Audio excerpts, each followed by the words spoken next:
है, इसका उदाहरण सुप्रिया जी ने इसी डिबेट में दिया।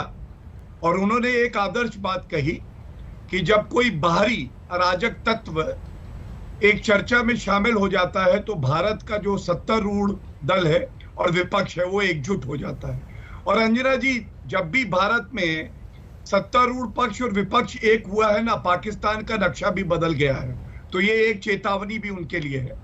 सुप्रिया जी ने एक बात और पूछी है, मैं ये जरूर कहूंगा कि जो उनकी चिंता है वो चिंता हर नागरिक की है, सरकार की भी है और विपक्ष की भी है। एक एक भारतीय को वापस लाया जाएगा और ये सरकार हो चाहे वो विपक्ष भी हो, वो रुकेगा नहीं जब तक कि हर भारतीय वापस ना आए। जहां तक विदेश नीति की बात है, और मैं समझता हूं कांग्रेस की प्रवक्ता इस बात की नजाकत को समझ पाएंगी, हर चीज का एक सही समय होता है।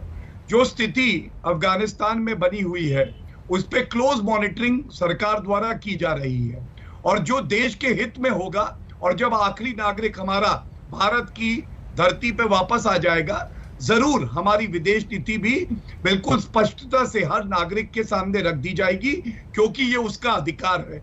लेकिन ये मानेंगी कि अगर उसमें जल्दबाजी करी और उससे जो हमारे भारतीय भाई बहन वहां हैं जो फंसे हुए उनकी जान को खतरा होता है, तो ये भी उचित नहीं होगा। इसीलिए इस तरह की बातें बड़ी जिम्मेदारी से की जाती हैं, और प्रवक्ता होने के नाते बहुत कुछ कहा जा सकता है, लेकिन आज अवसर नहीं है।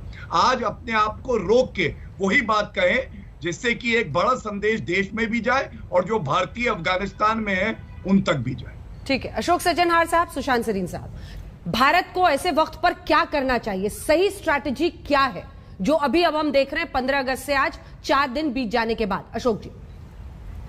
जी देखिए, मैं दो इसमें कहना चाहूंगा, दो बातें कहना चाहूंगा। एक, अगर आप मुझे इजाजत दे तो उन्होंने जो टिप्पणी की थी हमारे पाकिस्तान के जो रिप्रेजेंटेटिव हैं, जो भारत ने मिलियंस ऑफ डॉलर्स वहां भेजे हैं। देखिए, भारत ने मिलियंस नहीं भेजे हैं, भारत ने बिलियंस डॉलर भेजे हैं। 3 बिलियन डॉलर भेजे हैं, वहां पर डैम बनाया है जिससे उनको पानी मिल रहा है अफगानिस्तान के लोगों को, जिससे उनको बिजली मिल रही है, जिससे उनकी खेती बाड़ी हो रही है। हमने एक ट्रांसमिशन लाइन बनाई है पुले खुमरी से, जिससे कि काबुल में इलेक्ट्रिसिटी आती है, बिजली आती है। तो देखिए, जो हमारा काम है, हमने वहां पर हॉस्पिटल बनाए हैं, क्लिनिक बनाए हैं, स्कूल बनाए हैं। बिलियंस हमने इस्तेमाल किए हैं जो अफगानिस्तान के जो लोग हैं उनकी जिंदगी बेहतर हो। पाकिस्तान ने क्या किया है?